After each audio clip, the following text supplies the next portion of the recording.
Hi, my name is Jeremy Davis. I am a PACA alumnus from class of 2008. I've been teaching now at PACA for 7 years. I am a father to 2 children. I'm a husband, and I am very grateful to be able to share this Easter message with you.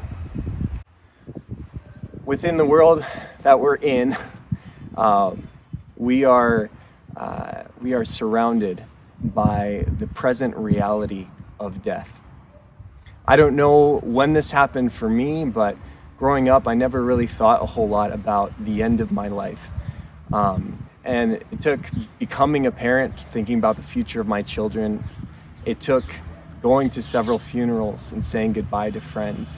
And it's taken this moment in my life to just recognize how vulnerable my life really is. And I think this is what the pandemic has really shown us through this time, is how vulnerable we actually are. In all this, in my thinking about death, I realize that I have a lot of fears. I have a lot of anxiety about what's to come. And I know that many of my friends, family members, also struggle with this. I know that a lot of friends and family and students and community members are going through loss right now and grieving deeply during this time. And so what I want to share with you are just some things that I have learned and that I believe God has been teaching me through John chapter 11 about how Jesus sees death, how Jesus acknowledges its reality, how he is against death, and also how he comforts us in our weakness and how he points us to hope in him beyond this life. It's clear through John chapter 11 that Jesus is trying to teach us something. He's definitely trying to teach all of his disciples, including Mary and Martha, who are Lazarus' brother. Mary and Martha send a messenger to Jesus and ask him to come and heal their brother who's sick. Jesus, upon receiving the message, he waits 2 days before he goes and meets them in Bethany. He tells his disciples that Lazarus has died. He knows that this has already happened. And he says that he is glad that this has happened because he knows that through this, God's glory will be seen and his disciples will believe. When Jesus arrives in Bethany, he meets with Martha first. And it's clear that he is trying to teach her something as well. She says, "If you had been here, our brother would not have died." And Jesus says, "Your brother will live." Her response shows that she doesn't quite understand what he means and says, "I know my brother will rise on the last day." And then Jesus says, "I am the resurrection and the life. Whoever believes in me, though he dies, will live." And then he asks her, "Do you believe this?" Martha's response is amazing. It shows her confidence in who Jesus is. But as the story continues to go on, we'll see that Martha has a whole lot to learn. Jesus communicates that he is the resurrection and the life. And this is central to what he does within the story and central to who we are as Christians, both in life and in death. This is the response to my fears about death and the uncertainty of the world that we live in. But it's not just through Jesus' words, but it's also his actions and his response to death that gives me more and more confidence in him and in what's to come. After Jesus' conversation with Martha, he joins Martha's other sister, Mary, who asks the same question or says the same thing. "If you had been here, my brother would not have died." Jesus looks at the scene around Mary and Martha, the other friends and family and members of their community mourning the loss of Lazarus. And the text says something really interesting. It says that he was deeply moved and greatly troubled. According to many scholars of this text, this isn't actually the best translation of what John in his gospel is actually saying about Jesus. A better translation would be that Jesus is indignant at what he sees.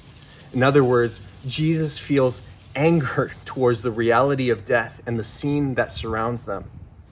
This is not how it's supposed to be. The text reassures me that God does not see death as a good thing. Jesus' anger towards death reassures me that this is not how life is supposed to be. Not only is Jesus angry at death, but Jesus weeps. Jesus takes time to grieve with Martha and Mary and the disciples. He shows us also that it is right to grieve at the reality of death. Jesus knows that he is powerful to give life and that he will momentarily actually go to that tomb and call Lazarus out of the grave. But he doesn't use that as an excuse to not grieve and not sit with those around him and actually experience the pain of saying goodbye to Lazarus and the pain that death has caused. Even as Christians, even with the hope that we have, it is right for us to grieve with others and mourn.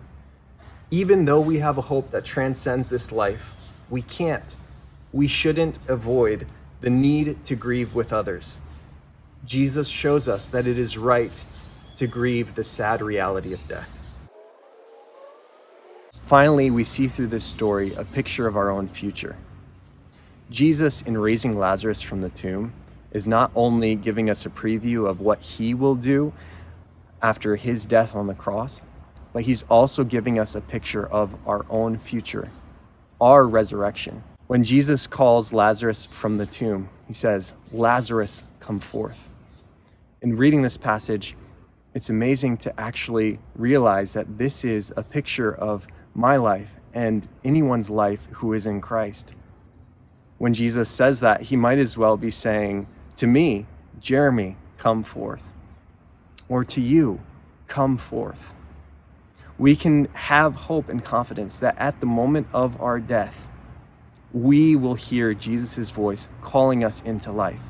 Because Jesus rises from the grave and conquers death, we too will be raised to life through him. Jesus is the means for the resurrection to happen. Remember Martha's words earlier in the story? "I know that my brother will rise on the last day at the resurrection." Jesus' response, "I am the resurrection and the life," and his very actions of bringing Lazarus to life and coming back from the grave himself is the means, is how we too will be raised to life at the last day. Ultimately, that's what this story is about. Jesus is the resurrection and the life. He is alive today. My hope for you as you look towards this Easter Sunday and are celebrating and remembering his life, death, and resurrection is that you would also think about this story and how Jesus sees death and how he has power over it. Jesus is indignant towards death. Jesus mourns with us as we grieve death. And Jesus gives us a picture of our future with him. May we share in that hope during this season.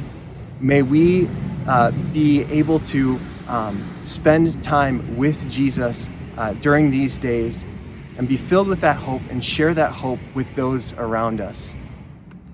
May the Lord bless you through the days ahead. Thank you.